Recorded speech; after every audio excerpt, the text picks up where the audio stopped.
Landfall Sabyasachi ମିଶ୍ରଙ୍କ ଅଭିନୀତ high end ଆନିମେସନରେ Odia ସିନେମାର ସାହସିକ ପଦକ୍ଷେପ ଆଜି ପର୍ଯ୍ୟନ୍ତ ସବୁଠାରୁ ମହଙ୍ଗା ଓଡ଼ିଆ ଚଳଚ୍ଚିତ୍ର ଭାବରେ ପରିଚିତ। ଲ୍ୟାଣ୍ଡଫଲ୍ର ପ୍ରକାଶ ସହିତ ଓଡ଼ିଆ ଚଳଚ୍ଚିତ୍ର ଶିଳ୍ପରେ ଏକ ଯୁଗାନ୍ତରକାରୀ ଘୋଷଣା କରାଯାଇଛି। ଲ୍ୟାଣ୍ଡଫଲ୍ ଆନିମେସନ ମାଧ୍ୟମରେ ଓଡ଼ିଆ ସିନେମାକୁ ଏକ ନୂତନ ପରିଚୟ ଦେବାର ଲକ୍ଷ୍ୟ ରଖିଛି। ଏହି ଚଳଚ୍ଚିତ୍ରଟି 10 କୋଟିର ଏକ ବିଶାଳ ବଜେଟ୍ ସହିତ ଜାତୀୟ ମାନଦଣ୍ଡ ସହିତ ସମକକ୍ଷ ଉଚ୍ଚମାନର ଆନିମେସନ ଏବଂ VFX ପ୍ରତିଶ୍ରୁତି ଦେଉଛି। ଦର୍ଶକମାନେ ଚମତ୍କାର ଦୃଶ୍ୟ ମାଧ୍ୟମରେ ଏକ ଘୂର୍ଣ୍ଣିବାତ୍ୟାର ଭୟଙ୍କର ଏବଂ ବିନାଶକାରୀ ମୁହଁକୁ ଦେଖିବେ। ଏହି ଚଳଚ୍ଚିତ୍ରଟି ଓଡ଼ିଆ ଏବଂ ହିନ୍ଦୀ ଉଭୟ ଭାଷାରେ ମୁକ୍ତିଲାଭ କରିବ, ଯାହା ଏହାର ଆକର୍ଷଣକୁ ବୃଦ୍ଧି କରିବ। ଏଥିରେ ମୁଖ୍ୟ ଭୂମିକାରେ ନଜର ଆସିବେ ସୁପରଷ୍ଟାର ସବ୍ୟସାଚୀ ମିଶ୍ର। ନାରୀ ଭୂମିକାରେ ଅଭିନୟ କରିବେ ସୁନ୍ଦରୀ ଅଭିନେତ୍ରୀ ଦିବ୍ୟସ୍ନାତା, ଯିଏ ସବ୍ୟସାଚୀଙ୍କ ବିପକ୍ଷରେ ଅଭିନୟ କରିବେ। ଦମନର ସମୀକ୍ଷକଙ୍କ ଦ୍ୱାରା ପ୍ରଶଂସିତ ଏବଂ ଜାତୀୟ ସ୍ତରରେ ପୁରସ୍କୃତ ସଫଳତା ପରେ ନିର୍ଦ୍ଦେଶକ ଯୋଡ଼ି ଦେବୀ ପ୍ରସାଦ ଲେଙ୍କା ଏବଂ ବିଶାଲ ମୌର୍ଯ୍ୟ ଲ୍ୟାଣ୍ଡଫଲ୍ ସହିତ ପୁଣି ଥରେ ଯାଦୁ ସୃଷ୍ଟି କରିବାକୁ ପ୍ରସ୍ତୁତ। ପିକ୍ସେଲ ମୁଭିଜ ବ୍ୟାନର ଅଧୀନରେ ପ୍ରଭାତ କୁମାର ପ୍ରଧାନଙ୍କ ଦ୍ୱାରା ନିର୍ମିତ ଏହି ଚଳଚ୍ଚିତ୍ରଟି ଭୁବନେଶ୍ୱରର ଦି ନ୍ୟୁ ମାରିଆନରେ ଏକ ଭବ୍ୟ କାର୍ଯ୍ୟକ୍ରମରେ ଉନ୍ମୋଚିତ ହୋଇଥିଲା।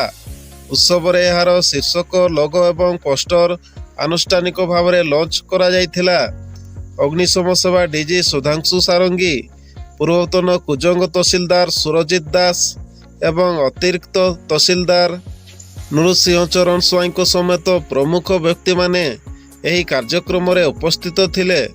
ଶୁଭେଚ୍ଛା ଜଣାଇବା ସହିତ ସୁଧାଂଶୁ ସାରଙ୍ଗୀ ପ୍ରାକୃତିକ ବିପର୍ଯ୍ୟୟ ସମୟରେ ଅଗ୍ନିଶମ ସେବା କର୍ମଚାରୀଙ୍କ ତ୍ୱରିତ ଏବଂ ପ୍ରଭାବଶାଳୀ ପ୍ରତିକ୍ରିୟା ଉପରେ ଆଲୋକପାତ କରିଥିଲେ। ସୁରଜିତ ଦାସ ଏବଂ ନୃସିଂହ ଚରଣ ସ୍ୱାଇଁ ଉଭୟ ବିପର୍ଯ୍ୟୟ ପରିଚାଳନାରେ ସେମାନଙ୍କର ମୂଲ୍ୟବାନ ଅଭିଜ୍ଞତା ବାଣ୍ଟିଥିଲେ। ସେମାନଙ୍କର ବ୍ୟାପକ କ୍ଷେତ୍ର କାର୍ଯ୍ୟରୁ ଆହରଣ କରିଥିଲେ।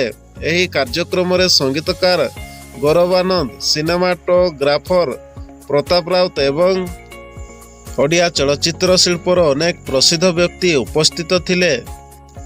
ବାତ୍ୟାର ବିନାଶକାରୀ ପ୍ରଭାବ ଉପରେ କେନ୍ଦ୍ରିତ ଏକ ଶକ୍ତିଶାଳୀ ଏବଂ ମୌଳିକ କାହାଣୀ ଉପରେ ଆଧାରିତ ଏହି ଚଳଚ୍ଚିତ୍ରଟି ଦର୍ଶକଙ୍କ ସହିତ ଏକ ଗଭୀର ଭାବପ୍ରବଣ ସ୍ପର୍ଶ କରିବ ବୋଲି ଆଶା କରାଯାଉଛି। ବିଶେଷ କରି ଓଡ଼ିଶାର ଯେଉଁମାନଙ୍କର ପ୍ରାକୃତିକ ବିପର୍ଯ୍ୟୟର ପ୍ରତ୍ୟକ୍ଷ ଅଭିଜ୍ଞତା ଅଛି। ଏକ ବିଶାଳ କାନଭାସ ଏବଂ ଏକ ମହତ୍ୱାକାଂକ୍ଷୀ ଦୃଷ୍ଟିକୋଣ ସହିତ ଲ୍ୟାଣ୍ଡଫଲ୍ ଦକ୍ଷିଣ ଭାରତୀୟ ସିନେମାରେ ବାହୁବଳୀ କିପରି ବିପ୍ଳବ ଆଣିଥିଲା, ସେହିପରି ଏକ ମାଇଲଖୁଣ୍ଟ ପ୍ରୋଜେକ୍ଟ ହେବ ବୋଲି ଆଶା କରାଯାଉଛି।